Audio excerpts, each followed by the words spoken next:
আসসালামু আলাইকুম। প্রিয় দর্শক, অন্য মঞ্চের আলাপচারিতায় আপনাদের সকলকে আমন্ত্রণ জানাচ্ছি।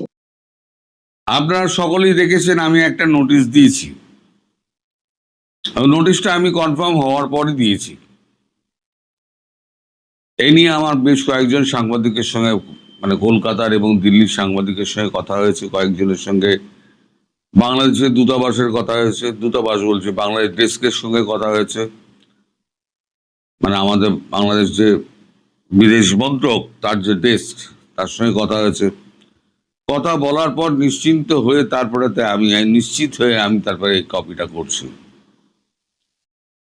এই কপিটা আরো একজন করেছে, তার নাম তাকেও আপনারা চেনেন, সে হচ্ছে অমল সরকার দাওয়ালের। আমি তার লিঙ্কটা আমি ডিসক্রিপশন বক্সে দিয়ে দেব, তাহলে আপনারা বুঝতে পারবেন যে ভারতবর্ষ এই খবরটা ছড়িয়ে গেছে। আরো কয়েকটা আছে, আমি কত লিঙ্ক দেব। এখন আপনাদের দেশে এইসব প্রচার টচার হচ্ছে না। তিনি যেটা বলেছেন তার নেতাদের ফোন করে সবাইকে নির্দেশ দিয়ে দিয়েছেন, বাক্স প্যাডরা গুছিয়ে রাখো, যে কোনো সময় দেশে ফিরতে হতে পারে, যে কোনো সময়। এখন ওখানে গিয়ে আমরা কি পরিস্থিতির মধ্যে পড়বো আমরা জানি না। খারাপ পরিস্থিতির মধ্যে পড়ার আশঙ্কাই বেশি, তাই হাতে কিছু টাকা পয়সা রেখো। আর আমি যখন বলবো সেই সময় সবাই একত্র হয়ে যাবে, আমরা দেশে ফেরার ব্যবস্থা করব। এর বেশি উনি কিছু বলেননি। এখন দেশে ফিরলে শেখ হাসিনা সরকার তো একটা তাকে চাপে ফেলার চেষ্টা করবেই। সেক্ষেত্রে ঢাল হয়ে দাঁড়াতে পারেন একমাত্র আওয়ামী লীগ কর্মীরাই। আজ লাখে লাখে কর্মী যদি তাকে ঘিরে থাকে, দেশের কোনো পুলিশ, কোনো সেনা, কোনো সরকার তার ঘাড়ে কাছে খেসতে পারবে না। তারাই আপনার ঢাল, এটা মনে রাখবেন। আমি ঠিক সময়ে আপনাদের খবর দিয়ে দেব যে তিনি কখন দেশে ফিরছেন, ঠিক সময় খবর দিয়ে দেব। আমি যেটা বলেছিলাম না, উনি ডিসেম্বর বলেছেন যে উনি ক্যামোফ্লেজিং করছেন, উনি ফিরবেন অনেক আগেই। আমি টাইম দিয়েছিলাম সেপ্টেম্বর, মনে পড়ছে? অনেকেই আমায় মনে করিয়ে দেন, আপনি কিন্তু সেপ্টেম্বর বলেছিলেন। জুলাই এসে যাচ্ছে, তারপর আগস্ট, তারপরে সেপ্টেম্বর। হ্যাঁ, আমি সেপ্টেম্বরই বলেছি। এবং গতকালকে আমি তাও এও বলেছি যে সেপ্টেম্বর অবধিও হয়তো অপেক্ষা করতে হবে না। তার কারণ মার্কিন রাষ্ট্রপতি ডোনাল্ড ট্রাম্পের সঙ্গে সার্জিও গোরের যে কথাবার্তা হয়েছে বাংলাদেশ নিয়ে, আমাদের পীযূষ গোয়াল সাক্ষী ছিলেন, সে খবরও আমি আপনাদের শুনিয়েছি। সেখান থেকে পরিষ্কার এটা বোঝা যাচ্ছে যে তারেক রহমানের কপালে খুব দুঃখ আছে, এবং তারেক রহমানকে সমূলে উৎখাত করার জন্য আমেরিকার যা যা করার দরকার আমেরিকা তাই করবে। কারণ বাংলাদেশের সঙ্গে আমেরিকার একটা চুক্তি রয়েছে, সেটা পশুখাদ্য থেকে অস্ত্র পর্যন্ত সব আমেরিকা থেকে কিনতে হবে। তাহলে কোন যুক্তিতে তারেক রহমান এই কাণ্ডটি করলেন সেটা ভেবে দেখার বিষয় আছে। এখন তারেক রহমান তিনি কার বুদ্ধিতে চলছেন? ওনার খুব একটা বুদ্ধিশুদ্ধি আছে বলে তো আমার মনে হয় না। এ নিয়ে আমার যথেষ্ট সন্দেহ আছে। এখন কেউ তাকে একটা চালাচ্ছেন। এখন ডিফ্যাক্টো প্রাইম মিনিস্টার তো হচ্ছে সালাউদ্দিন সাহেব। তিনি সমস্ত প্রশ্নের উত্তর দেন সংসদে, তারেক রহমান পুতুলের মতো বসে থাকেন। তাই তারেক রহমান কি পুতুল সরকার, পুতুল মুখ, পুতুল প্রধানমন্ত্রী? আসলে চালাচ্ছে অদৃশ্য কোনো হাত। এদিকে জামাতের সঙ্গে তো এনসিপির সঙ্গে তো দূরত্ব তৈরি হয়ে গেছে। এনসিপির নেতারা এখন ছাত্র দলের হাতে মার খাচ্ছে। এটা সত্য মিথ্যে জানি না, আমার কাছে ভিডিও এসছে।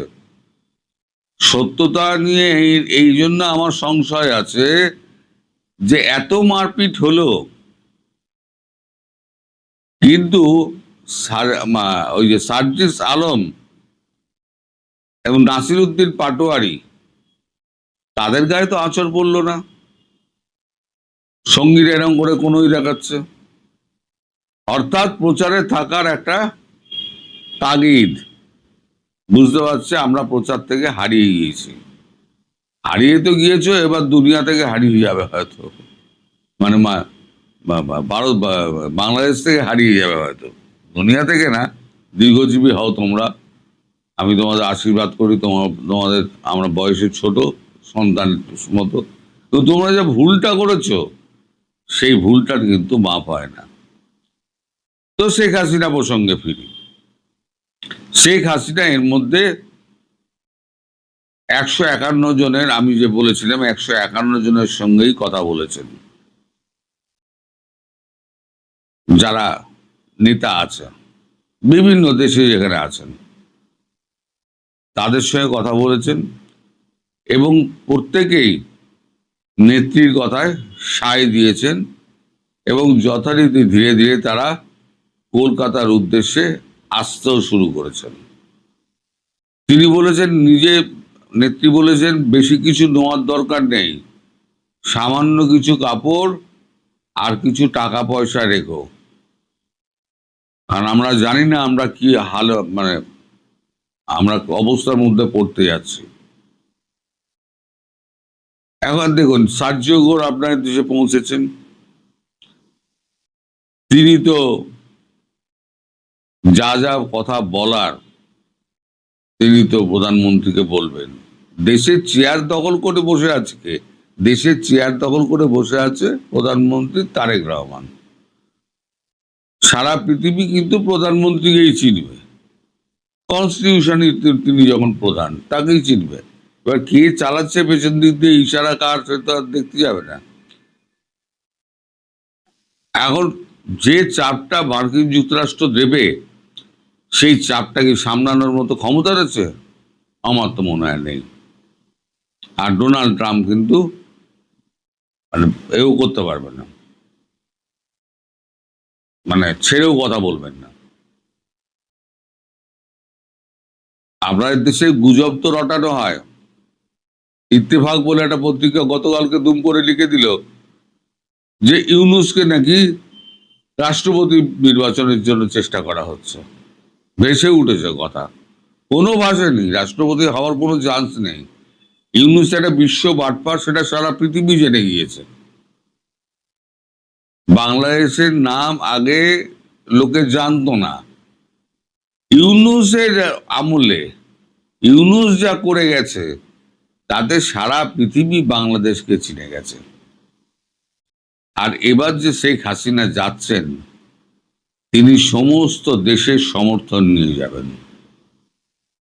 এবং আপনাদের নিশ্চয়ই মনে আছে, এই যে আমাদের জাতিসংঘ যে চিঠিটা দিয়েছিল, সেই চিঠিটাই কিন্তু পরিষ্কার একটা কথা লেখা ছিল যে আমাদের এই সমর্থন আমরা ততক্ষণ করব যতক্ষণ না পর্যন্ত শেখ হাসিনাকে ফাঁসির দড়ি অবধি পড়ানো হচ্ছে। যদি ফাঁসির দড়ি তার গলায় পড়ানো হয়, তাহলে কিন্তু আমরা সমর্থন তুলে নেব। এটা কিন্তু তিনি লিখেছিলেন। এবার জাতিসংঘ তো এখন বুঝে গেছে তার এই যে রোলটায় বাংলাদেশ নিয়ে তার রোলটা খুব বিতর্কিত হয়ে গেছে, ফলে নিজেকে এখন শোধরাবার চেষ্টা করছেন। সেক্ষেত্রে যদি ইউরোপিয়ান কান্ট্রি এবং ল্যাটিন আমেরিকার কান্ট্রিগুলো যদি একে একে চিঠি পাঠাতে শুরু করে শেখ হাসিনার সমর্থনে, তাহলে ব্যাপারটা কি দাঁড়াবে? এখন তিনি কোন পথে ফিরবেন তা জানি না। এখন প্লেন আমাদের ইন্দিরা গান্ধী আন্তর্জাতিক বিমানবন্দরে থাকবে, ওই 107 সিটের যে প্লেনটা রাখা কথা বলা হয়েছে, আমি যেটা বলেছি 107 সিটের একটা প্রাইভেট জেট নাকি সেটা লখনৌ বিমানবন্দরে রাখা হবে। দিল্লি থেকে লখনৌ সড়কপথে 2 ঘন্টা 2.5 ঘন্টার ব্যাপার, যদি হুটার দিয়ে গ্রিন চ্যানেল করে যদি পার করে দেয় 2 ঘন্টা থেকে 2.5 ঘন্টা মধ্যে পৌঁছে যাবেন। এখন রাস্তা এত ভালো হয়ে গিয়েছে। তো সেক্ষেত্রে যদি বিমান পথে যান, কোন পথে যাবেন আমি জানি না। আর সড়ক পথে গেলে তিনি যে কোন রাস্তা ধরবেন, সারা বাংলাদেশটাই তো ভারত দিয়ে ঘেরা। এখন অমিত শাহ, রাজনাথ সিং আর আমাদের নরেন্দ্র মোদী আর জয়শঙ্কর আর অজিত দোভাল, এই 5 রত্ন তার দেশে ফেরার ব্যাপারে যে কি ব্যবস্থা করছে সেটা তো তারাই জানেন, আমরা তো জানতে পারবো না।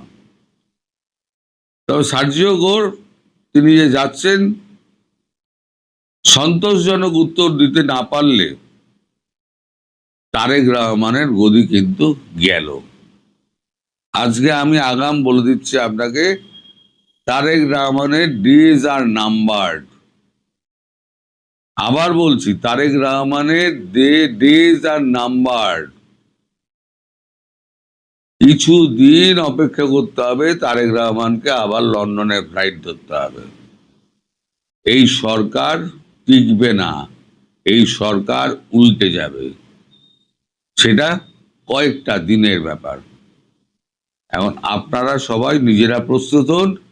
নেত্রী যে পথে ফিরবেন, আপনারা ঢালের মতো লাখে লাখে মানুষ তাকে ঘিরে থাকুন। মানুষের ঢাল যদি থাকে, সেক্ষেত্রে কোনো দেশের কোনো সেনা, কোনো পুলিশ, কোনো সরকার, কারোর সাধ্য নেই নেত্রীর গায়ে হাত দেওয়ার। আপনারা প্রস্তুত থাকুন। আমি সেপ্টেম্বর বলেছিলাম, হয়তো তার আগেই কোনো বড় ঘটনা ঘটে যেতে পারে। সবাই ভালো থাকবেন, সুস্থ থাকবেন, সাবধানে থাকবেন। শেখ হাসিনার একের পর এক সাক্ষাৎকার গ্রহণ এবং সেগুলো সারা বিশ্বে ছড়িয়ে দেওয়া, সেগুলো আবার ছাপা হওয়া, সেটার প্রমাণ। কারণ তার মানে শেখ হাসিনাকে একজন পতিত পরাজিত শাসক হিসেবে মোটেও আন্তর্জাতিক সংবাদ মাধ্যম, আন্তর্জাতিক দুনিয়া কল্পনা করছে না। তাকে একজন শক্তিমান রাজনৈতিক নেতা হিসেবেই কল্পনা করছে, যার বিষয়ে সারা বিশ্ব জুড়ে আগ্রহ আছে, কৌতূহল আছে এবং বিশ্বজুড়ে বিশ্বাস আছে যে তিনি ক্ষমতাচ্যুত হয়ে দেশ ছাড়তে বাধ্য হলেও তার দেশে ফিরে যাওয়ার ব্যাপক সম্ভাবনা আছে। তিনি আসলেই রাজনীতিতে ফিরবেন এবং সে কারণেই এই সংবাদগুলো শিরোনাম হচ্ছে। বিখ্যাত সংবাদ সংস্থা এএফপি কে এক সাক্ষাৎকার দিয়ে আবারও বিশ্বজুড়ে সংবাদ মাধ্যমে আলোড়ন তুলে ফেলেছেন বাংলাদেশের সাবেক প্রধানমন্ত্রী শেখ হাসিনা। বাংলাদেশের সংবাদ মাধ্যম ঘাঁটলে সে সম্পর্কে জানবার কোনো উপায় নাই, কারণ সরকার সাম্প্রতিক সময়ে কয়েক দফায় সরাসরি ভাবে একরকমের হুমকি দিয়ে এবং আদালতের নির্দেশনা মনে করিয়ে দিয়ে বাংলাদেশের সংবাদ সংস্থাকে সাবধান করেছে, যাতে তারা শেখ হাসিনা বা আওয়ামী লীগ সম্পর্কে কোনো রকম সংবাদ প্রকাশ করার সাহস না পায়।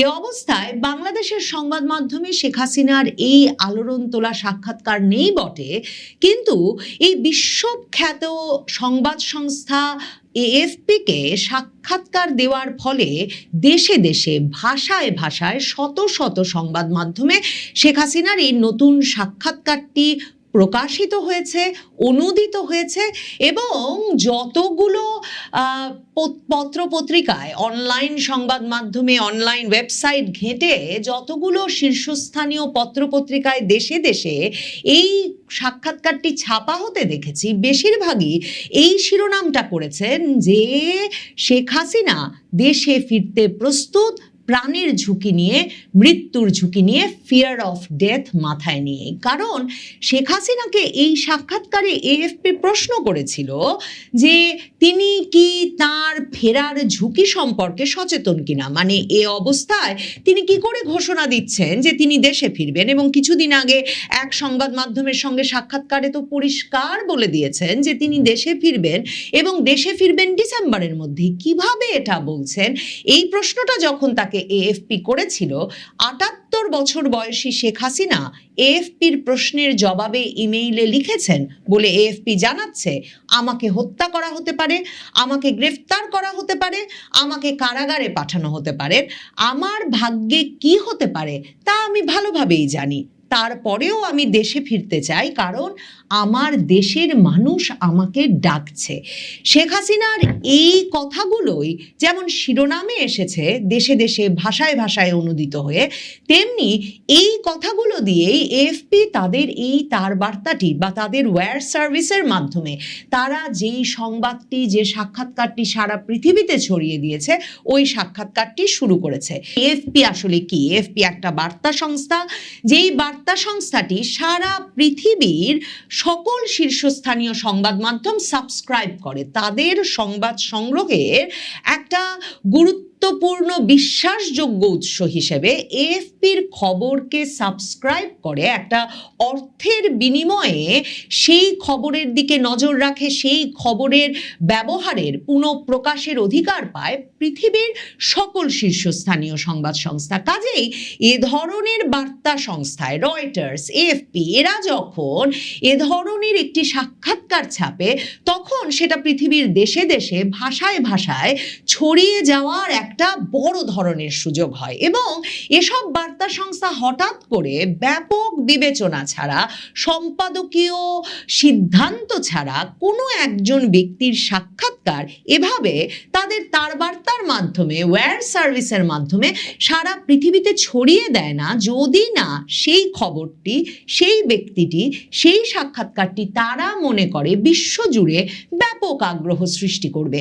এখন এই যে শেখ হাসিনার পরপর শীর্ষস্থানীয় সংবাদ সংস্থাগুলো এবং বার্তা সংস্থাগুলোয় প্রকাশিত সাক্ষাৎকার, সেটা বিশেষ কারণে তাৎপর্যপূর্ণ।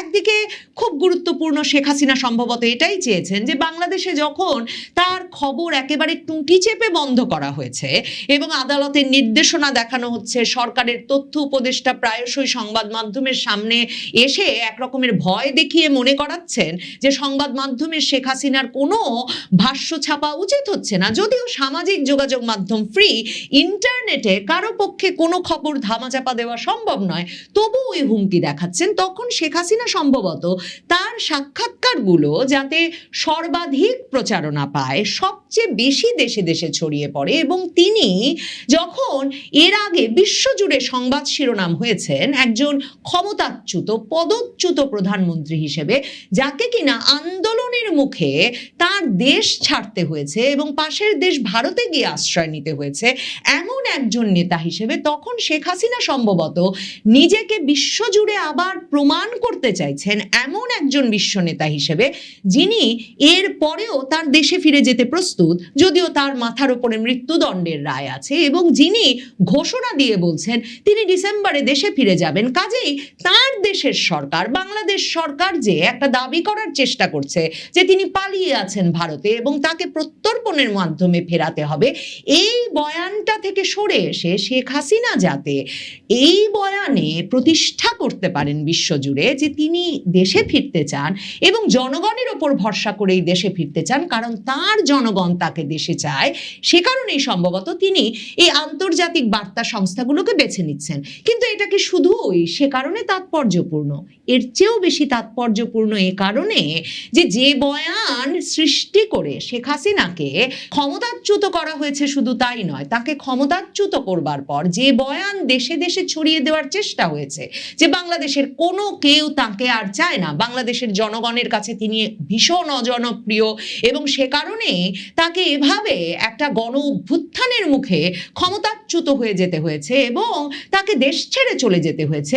সেই বয়ানটিও যে আসলে আন্তর্জাতিক সংবাদ মাধ্যমগুলো এখন আর যুক্তি বুদ্ধি তর্কের ঊর্ধ্বে সরাসরি গ্রহণ করছে না। শেখ হাসিনার একের পর এক সাক্ষাৎকার গ্রহণ এবং সেগুলো সারা বিশ্বে ছড়িয়ে দেওয়া, সেগুলো আবার ছাপা হওয়া, সেটার প্রমাণ। কারণ তার মানে শেখ হাসিনাকে একজন পতিত পরাজিত শাসক হিসেবে মোটেও আন্তর্জাতিক সংবাদ মাধ্যম, আন্তর্জাতিক দুনিয়া কল্পনা করছে না। তাকে একজন শক্তিমান রাজনৈতিক নেতা হিসেবেই কল্পনা করছে, যার বিষয়ে সারা বিশ্ব জুড়ে আগ্রহ আছে, কৌতূহল আছে এবং বিশ্বজুড়ে বিশ্বাস আছে যে তিনি ক্ষমতাচ্যুত হয়ে দেশ ছাড়তে বাধ্য হলেও তার দেশে ফিরে যাওয়ার ব্যাপক সম্ভাবনা আছে। তিনি আসলেই রাজনীতিতে ফিরবেন এবং সে কারণেই এই সংবাদগুলো শিরোনাম হচ্ছে। মানে আপনি ভাবুন তো, লিবিয়ার গাদ্দাফি কিংবা ইরাকের সাদ্দাম হোসেন, এদের কাউকে কি ভাবা যায় যে তারা ক্ষমতাচ্যুত হলেন, পদচ্যুত হলেন, কিংবা সিরিয়ার বাশার আল আসাদ, এদের একটা বিস্তারিত সাক্ষাৎকার এএফপি বা এপি বা রয়টার্স ছেপে ঘোষণা দিয়ে দিল যে এরা আবার দেশে ফিরবেন?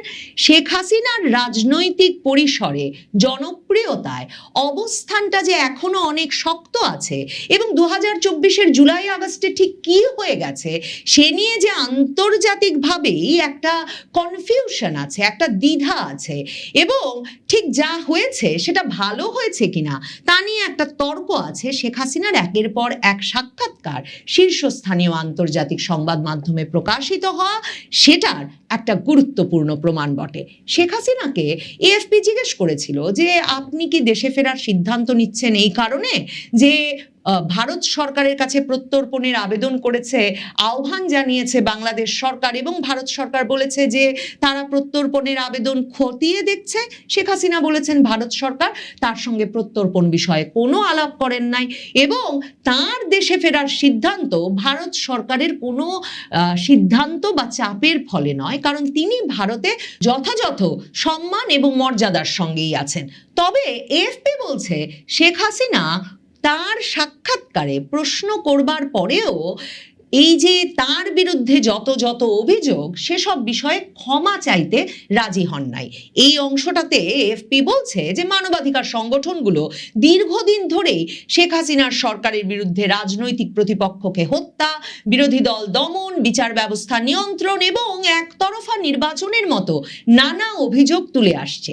এখানেও খুব গুরুত্বপূর্ণ যে এএফপি তাদের মতামত হিসেবে এই অভিযোগগুলো শেখ হাসিনার ওপরে কিন্তু একতরফা ভাবে চাপিয়ে দেয়নি। মানে শেখ হাসিনার বিষয়ের অভিযোগগুলো নিয়ে যে আন্তর্জাতিকভাবেই একটা অবিশ্বাস আছে এবং শেখ হাসিনার বয়ানটাও যে শুনতে আন্তর্জাতিকভাবে একটা আগ্রহ তৈরি হয়েছে এবং তার প্রতি সেই বিশ্বাস আছে একজন রাজনৈতিক নেতা হিসেবে, সেটার প্রমাণ এই ভাষ্যগুলো ভীষণভাবে তুলে ধরে।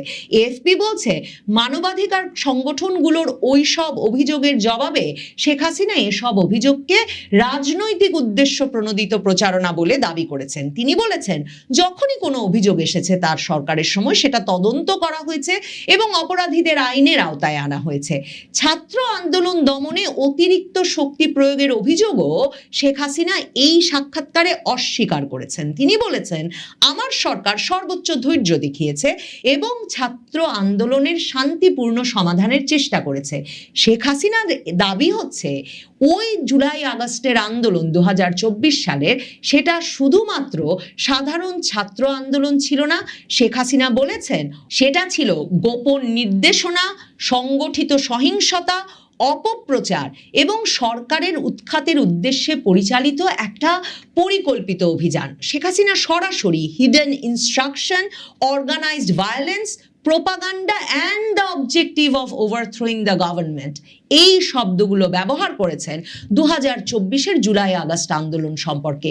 তবে শেখ হাসিনাকে যখন ভারতে দেশ জুড়ে সাম্প্রতিক তরুণদের আন্দোলনের মুখে শিক্ষামন্ত্রীর পদত্যাগের বিষয়ে মন্তব্য করতে আহ্বান জানায় বা প্রশ্ন করে এএফপি, তখন শেখ হাসিনা সে বিষয়ে মন্তব্য করতে অস্বীকৃতি জানান। শেখ হাসিনাকে এএফপি জিজ্ঞেস করেছিল যে বাংলাদেশে তার দল আওয়ামী লীগের কার্যক্রম কার্যত নিষিদ্ধ থাকার পরেও দেশে ফিরে তিনি আবারও রাজনীতি করবেন কিনা, কিন্তু এএফপি বলছে এমন প্রশ্নের সরাসরি উত্তর দেন নাই শেখ হাসিনা। তিনি বলেছেন ক্ষমতা আমার লক্ষ্য নয়, মানুষের সেবা করাই আমার লক্ষ্য। শেখ হাসিনা এর আগেরও সকল সাক্ষাৎকারেই কিন্তু এই কথাটা বারবার বলেছেন যে তাকে পাওয়ারে যেতে হবে না, ক্ষমতা তার লক্ষ্য নয়, কিন্তু তিনি দেশের মানুষের সেবা করার অধিকার ফেরত চান। শেখ হাসিনা 4.5 দশকের বেশি সময় ধরে শেখ হাসিনা প্রত্যক্ষভাবে রাজনীতির মাধ্যমে আওয়ামী লীগকে নেতৃত্ব দেওয়ার মাধ্যমেই তো বাংলাদেশের মানুষের সেবা করে এসেছেন। শেখ হাসিনা বিভিন্ন সাক্ষাৎকারে এর মধ্যে এটাও বিস্তারিত বলেছেন যে যখন এত বড় সংকটে বাংলাদেশের জনগণ এবং আওয়ামী লীগের নেতা কর্মী সমর্থকেরা, তখন তিনি অবসরে যাওয়ার কথা ভাবতেও পারেন না। তিনি বাংলাদেশে ফিরবেন, বাংলাদেশকে গণতন্ত্রের ধারায় উন্নয়নের ধারায় আবার নিয়ে আসবেন। মুক্তিযুদ্ধের চেতনায় শক্তিমান একটা তরুণ নেতৃত্বকে আওয়ামী লীগের দায়িত্ব দেওয়ার পরেই তিনি অবসরে যাওয়ার কথা ভাবতে পারবেন, এমন কথা তিনি সাম্প্রতিক সময়ে বিভিন্ন সাক্ষাৎকারে কিন্তু বিস্তারিত বলেছেন।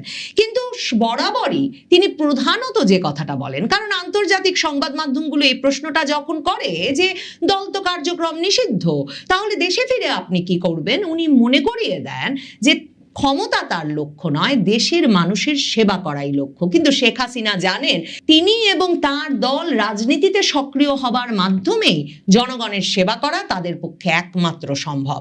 তিনি এই সাক্ষাৎকারে আন্দোলনে নিহতদের প্রতিটি পরিবারের প্রতি সমবেদনা প্রকাশ করেছেন। তবে তাকে যখন প্রশ্ন করা হয়েছে যে আন্দোলনের সময় শেখ হাসিনা যেসব সিদ্ধান্ত নিয়েছিলেন তা নিয়ে তার ভেতরে কোনো অনুশোচনা আছে কিনা, শেখ হাসিনা বলেছেন রাষ্ট্র পরিচালনার সিদ্ধান্ত একজন ব্যক্তি একা নেন না, আর পুরো সংকটের প্রেক্ষাপট বাদ দিয়ে একটা নির্দিষ্ট মুহূর্তের সিদ্ধান্তকে সঠিকভাবে বিবেচনা করা যায় না। শেখ হাসিনা সম্ভবত সে কারণেই বাংলাদেশের আন্তর্জাতিক অপরাধ ট্রাইব্যুনালে মানবতা বিরোধী অপরাধের দায়ে তাকে দোষী সাব্যস্ত করে যে মৃত্যুদণ্ড দেওয়া হয়েছে, সেই রায়কে আইনের নামে রাজনৈতিক প্রতিশোধ হিসেবে অভিহিত করেছেন।